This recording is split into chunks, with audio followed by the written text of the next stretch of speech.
Good morning, everybody.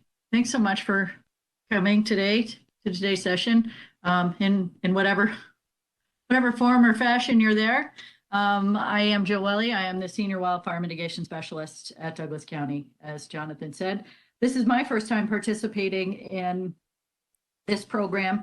We're going to talk a little bit about wildfires and things people need to know, and throw in a couple of weed aspects.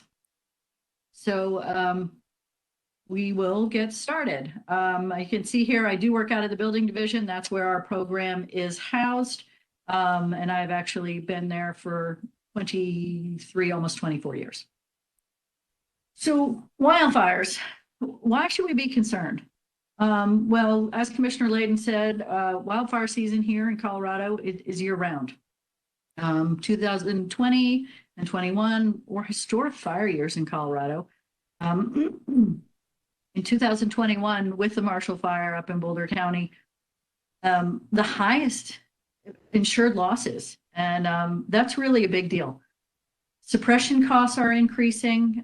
We talk about recovery costs, lack of economic viability, in addition to negative fire and post-fire impacts. Negative impacts on soil productivity, watershed health, forest health, drinking water supply, water infrastructure, water delivery infrastructure.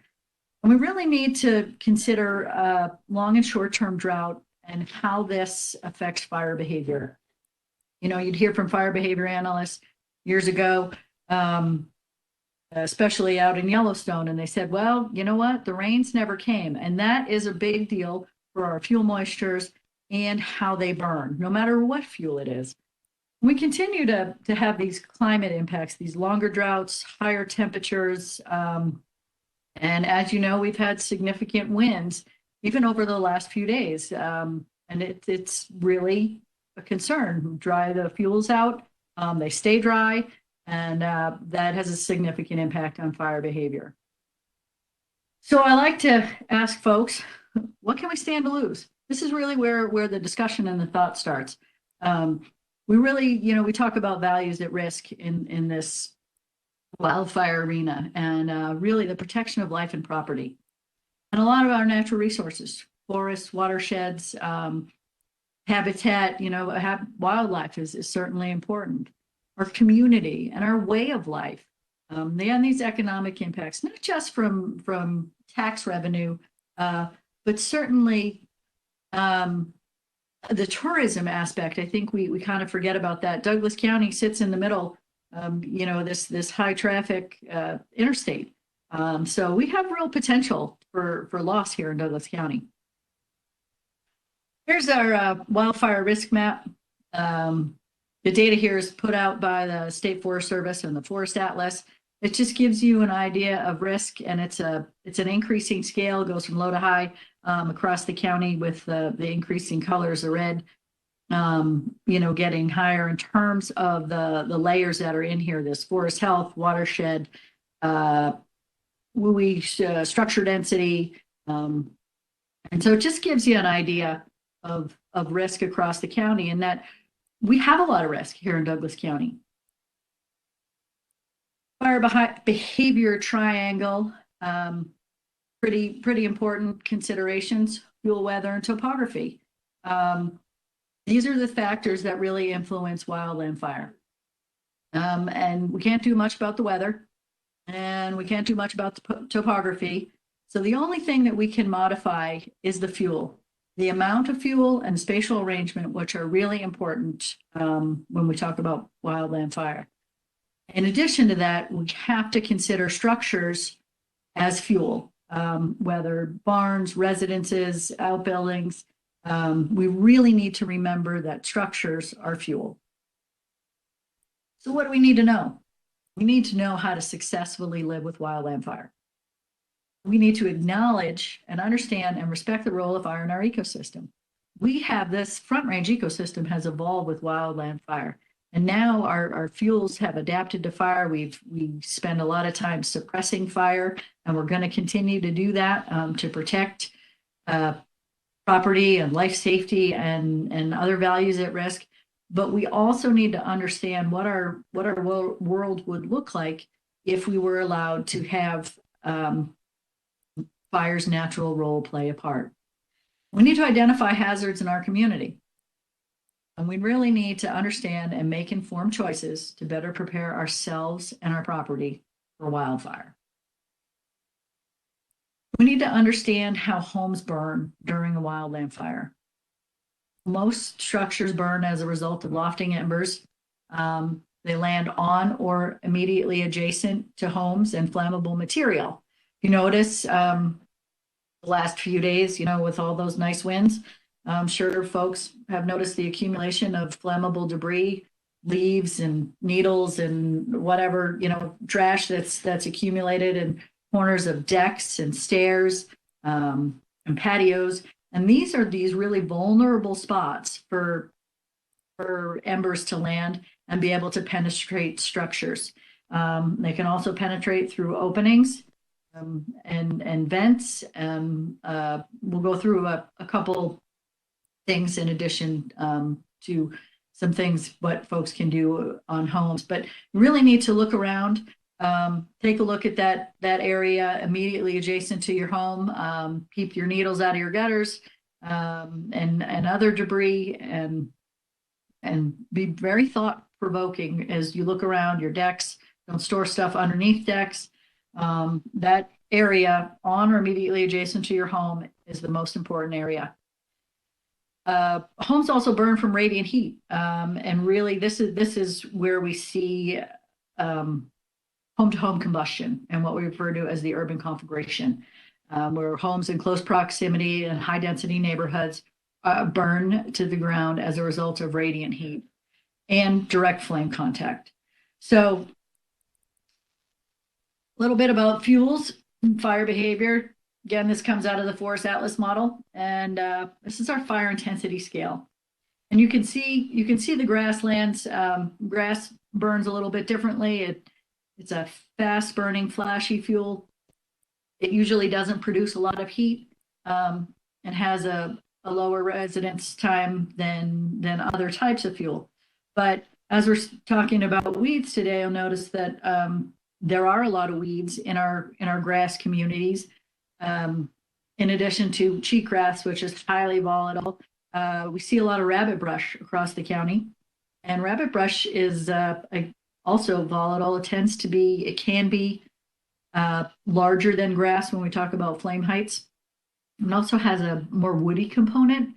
So some of these weeds can really change the dynamic of the fire behavior a little. This is more a generalized approach and scale. So again, here's our fuels. Now you can see that grass area moving very quickly, and that grass will help spread to the brush. We talk about ladder fuels and the ability of fire to move through a surface fire to become a crown fire, moving through those brush communities, and then into our conifer communities.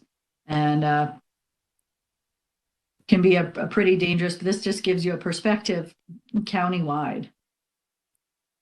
So here we are again, talking about flame length in our grasses, where our grasses aren't quite as tall, but a good measure of thumb for flame length, 1.5 times the height of the fuel.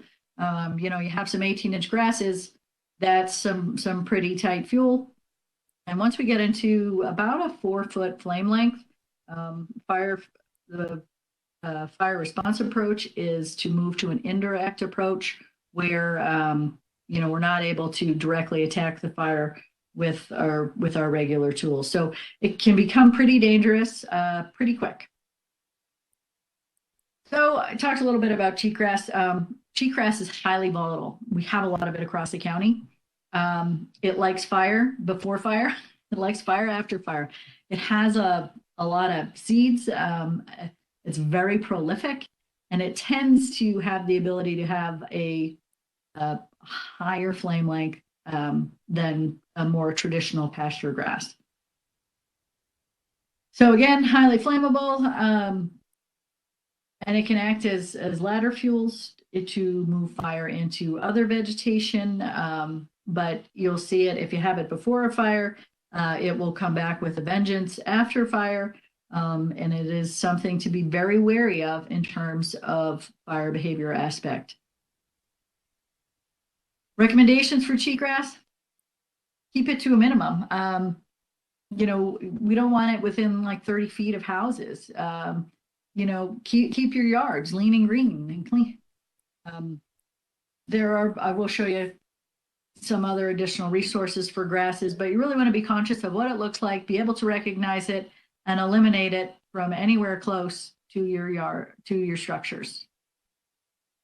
So what can we do? We can prepare ourselves and our property for wildfire, and we really need to do this. We go back to this personal responsibility, and it is your responsibility to prepare yourself and your property. Have a plan, have a family plan. We preach a lot of this in the preparedness side. Be ready, be ready to evacuate, have a to-go kit, have your insurance inventory.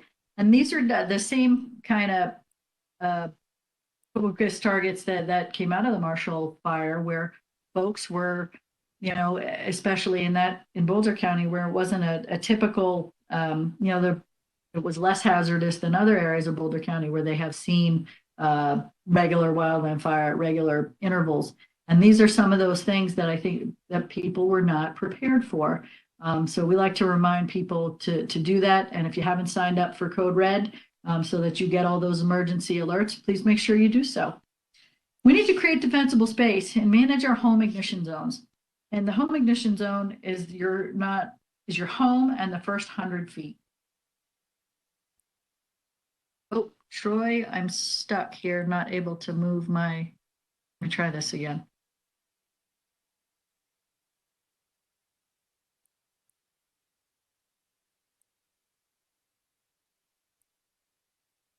See if you can take it out of presenter's mode, and then it should refresh.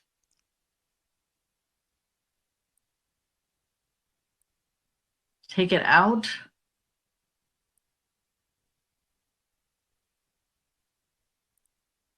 I don't know why I'm stuck here.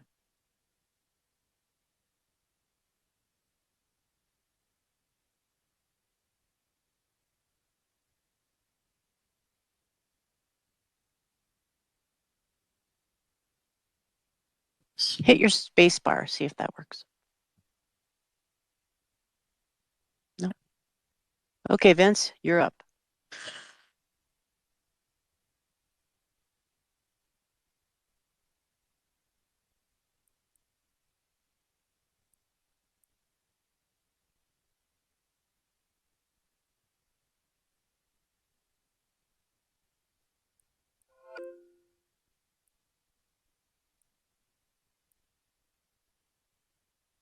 Okie doke, Joe. We got your presentation up, so go ahead and continue, and then just let me know when to go to the next one. Oh, okay.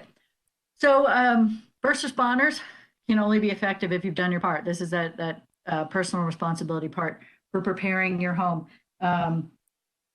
We have a lot of crazy, fast-moving fire behavior, and if you have not, prepared your home, and first responders may move on. Go ahead, Vince. So again, the home ignition zone, your home and the first 100 feet around it. And we talk a lot about looking at home and home hardening. You really want to make sure you have a Class B asphalt composition shake for roofing material or better.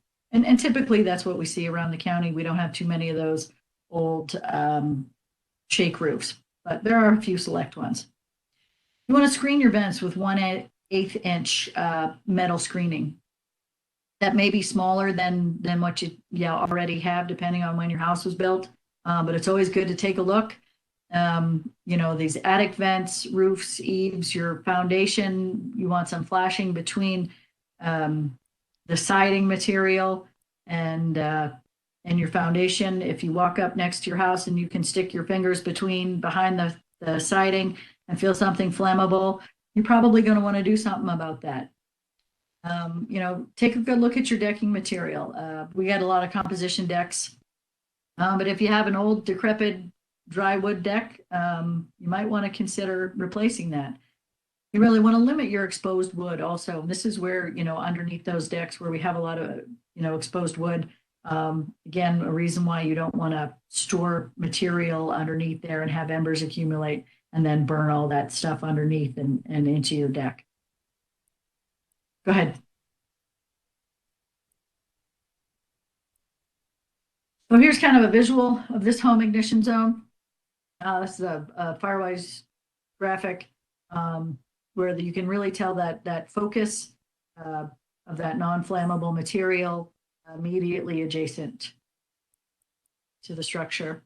And then how just to break up really the zone of modification of your fuels, where your fuels are not allowed to promote fire moving towards the structure and moving away from the structure if the structure is on fire. Go ahead, Vince. So roofs, be very conscious of where your debris is going to accumulate. Those valleys are pretty dangerous and they can be hard to get to. And certainly gutters. You'll see videos of gutters on fire that are full of needles and debris. Go ahead.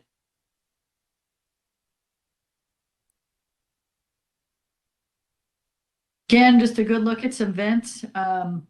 And IBHS, the Insurance Institute for Business Home Safety, has a great video of a home that's made with different building materials and different landscape materials.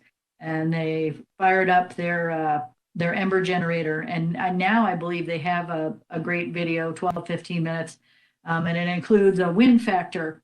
And they blow embers at this thing and they watch embers catch the landscaping material on fire and then the house on fire. And it has a great picture of the embers flying in through the attic vents. You would never know till your house was fully involved. So it's a great video and I encourage everybody to take a look at it. Again, it's only 12 to 15 minutes in the Insurance Institute for Building Home Safety. Go ahead, Vince.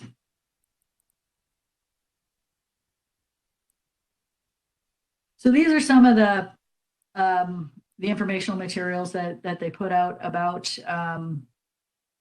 housing. So if you're looking at doing a remodel or building a new house, great resources to take a look at prior to making all your decisions.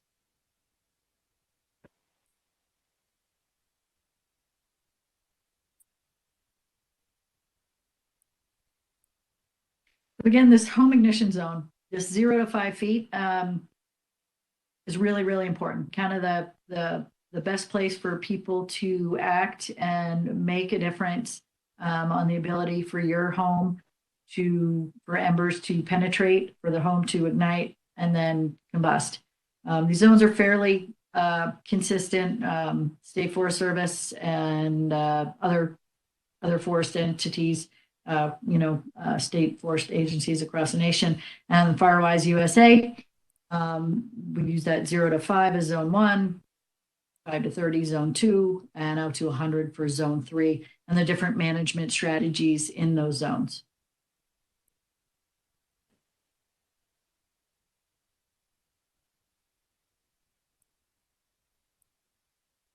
This is an excellent representation of that home hardening and that 0 to 5 feet, hugely impactful on the home's ability to survive wildland fire.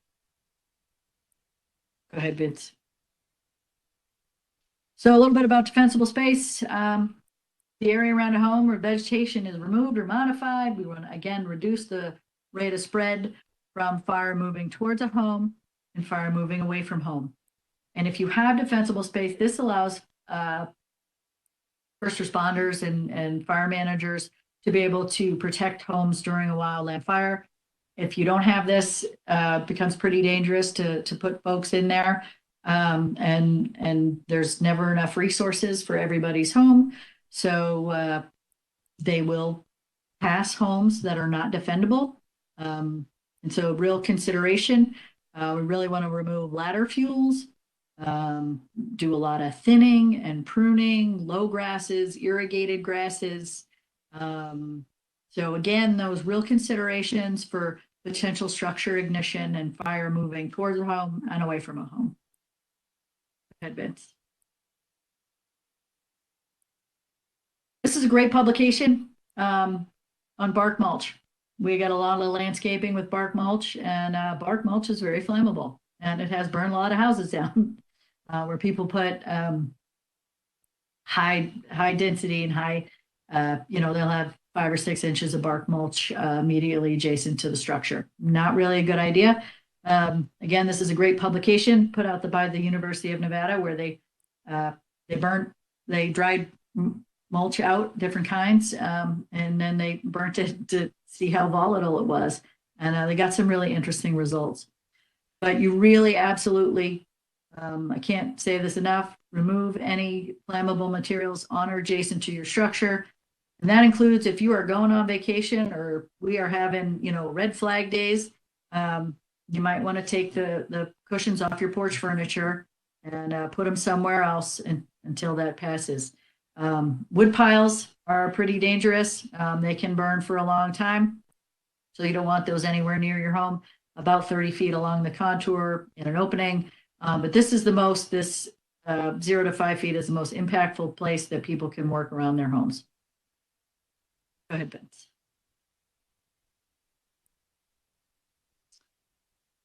Zone 2, again, this zone of modification, removal of ladder fuels. We have a lot of gamble oak here in Colorado. We want stem spacing, about a 3 to 5 foot stem spacing, pruned. Gamble oak should be more tree-like, and then it becomes tall, so you have to watch where it is. You don't want it under the canopy of conifers. Again, you don't want fire to be able to move through a surface fire, through the grasses, into your shrubs, into your trees. So you really want to make sure your shrubs are spaced apart, especially if you're doing some new landscaping. Give some stuff room to grow. I know that people do a lot of landscaping, for privacy. Just be very conscious of how you're arranging those shrubs and trees and what kind of an impact they're going to have as they continue to grow. Trees we want to see pruned up about a 10-foot crown separation if you can, depending on lot size, or clump some trees together. Definitely prune them up, get rid of all those ladder fuels. One thing that people like to do is rake a lot of pine needles. We want some organic material in the ground. You don't need to rake pine needles unless they're immediately adjacent to homes. Go ahead, Vince. Zone 3, this is a more traditional, that's 30 to 100 feet from a home. This is a more traditional management zone. We want to really focus on forest health, or if you have forest or any other shrub community, where you're really transitioning to a more traditional management strategy. You can have larger patches of brush. We see that where we don't really manicure large patches of gamble oak, has some dead material in it. But really, again, the spatial arrangement is really important as you transition into this zone. And this becomes very difficult because in smaller high density communities, it's not really possible to do this. The lot size just doesn't lend itself. And this is where it really takes a village to get that whole community dynamic and people aware and doing their own work and together as a community also. Go ahead, Vince. A couple other resources put out by the State Forest, our lead agency here in Colorado. Some Firewise plant material. So if you're looking for more plants and new plants to landscape, these have a higher moisture content and they will perform better under fire. Also some other grasses, there's grass seed mix, and some Firewise plant material, fire resistant, and Yeah, that grass seed mix to reduce wildfire hazard, if you have that on for larger properties. All right, go ahead, Vince. And then we'll only take one wildfire here, I think, in Douglas County. We hope that we don't have it, but we know that, fires burned around us. And we need to be very conscious and very aware and really do our part to help ourselves and certainly each other.